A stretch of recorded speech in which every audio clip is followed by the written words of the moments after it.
Hey guys, Kim here, welcome to my channel, or welcome if you're new and I'm here in the YouTube video. So what I'm doing today is just going to be a book / movie review for the Crawdads Sing.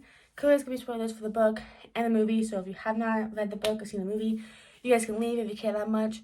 If not, I'm just gonna make a big spoiler at the end, so I can put like a tagline like when you guys can leave, if you guys don't want like the big spoiler to be added. But yeah, so you guys are right here, and let's get started. Also, I got a new phone. I'm like trying out like a cinematic thingy, so I hope this looks good. It looks kind of good for me at this moment, but who knows. But yeah, so movie Crawdads Sing is about Kaya, and she is the marsh girl, and she basically just kind of like away from everyone, stuck in the marsh. She kind of just doesn't really know anyone. It was like raised away from them, but then like her parents left, everyone left, so it was just stuck her, and she was like really young. And then this guy, I forgot his name, gets murdered. So of course everyone goes and blames her. So it kind of like brings about like her story like back to like her life growing up, and also brings like the trial of like if she killed him or not. So yeah, that's the movie. It is on Netflix if you want to see it. I saw it in theaters and I loved it. And I didn't read the book first, but I read the book and I was like, wow, this is awesome. So yeah. So in the movie, it just has to start like the boys like finding the body and like finding the guy's body, but like in the book, it kind of goes like straight into Kai's like backstory, like to like what like what she lived like when her mom left, like kind of like stuff like that. So like that was interesting because it took a couple of chapters for it to actually get into like the actual present time where she was like, it took a long time to actually get to where she was like convicted, where she got to the trial and everything, because it kept going like back and forth, which I thought was really interesting, and I did it in the movie too. But yeah, so in the movie she ends up going to school, and then what happens is like kids like bullying her because of course like she doesn't have like the best clothes, she's not that smart because she goes in like way later than she should have. In the book, she just stays the whole day and like never comes back. Like when like the bus goes to pick her up, she just never comes until they just stop.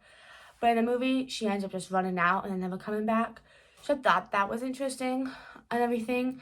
And then in the book, the dad and the Kai went out like a restaurant because like after like all the kids left and the mom left, it was just Kaya and the dad for a while, and they had like good days and bad days. And then like the dad, and never really said what happened to him because of course she doesn't know. But I think like the movie kind of goes like more into detail about it, and the book doesn't. If that makes sense. I don't remember, but yeah. And then in the book, it also says how the parents met, so we get to like the whole like backstory of why living in the marsh so far away and just everything. So yeah, also in the book, I don't remember if this was in the movie or not, but she does realize why the mom left, like the way that the mom left, because she couldn't deal with the abuse. Because then she ends up dating that one guy who ends up getting murdered. I forgot his name. So she ends up like realizing it. And then also in the book, Tate is 4 years older than Kaya, so I think she's like, because like in the movie, at least it didn't really say anything. But like they're around the same age, but she was about 14, he was like 18 already, going off to college. And I did like kind of like in-depth sex stuff, which I mean it's a book, but it's kind of like weird because I've never like read a book like that. And there is a scene in the movie where the guy, not Tate, the other guy, I forgot his name, does try to like sexually assault Kaya, but he doesn't get that far. But what happens is, I didn't think it was in the book, but it is. So it is like, it's not a long, but you do have to read it and it's a little uncomfortable and everything. And then at the end, so it's like a big spoiler review because of course like, was she convicted of murder? Did she actually kill him?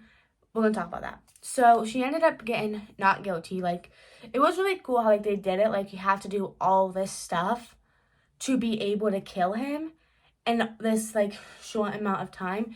And the fact she did it was awesome. And like, she was just super smart because like she didn't learn until like after, because like Tate had to teach her. And how smart she wasn't just from reading books. She didn't have like any social intelligence at all, except for Tate and then the other people. And it also did say, that was from the book, is that Jumping, who like owned the store, they did want to adopt Kaya, But back in the day, like, they weren't allowed because, like, they were black and she was white and everything. And I don't think the movie says the N-word. I'm pretty sure the book does. So, yeah. But what happens is she isn't convicted. She gets not guilty. And then it goes, like, years they couldn't get married. And then what happens, because in the movie, we find the necklace that kind of, like, proves that, like, that she was the one who killed him. That's kind of, like, what it was implying. It was in, like, a book kind of thing. Because, like, when she died, like, he was looking for, like, the insurance papers and everything, but in the movie it was like under the floorboards, so it kind of like hit it better in the book than in the movie. So I just think it was a really good movie. It was a good book. I personally enjoyed it. I take forever reading the books. I'm actually getting kind of better at it, so you know. But yeah, I hope you enjoyed this. I couldn't find a lot of differences and similarities and everything. I do think it is a wonderful book. It is a great movie. It is on Netflix, so you guys should definitely go check it out if you haven't. But I hope you enjoyed the video. I hope you enjoy the new camera angle thingy. But I'll see you guys next week.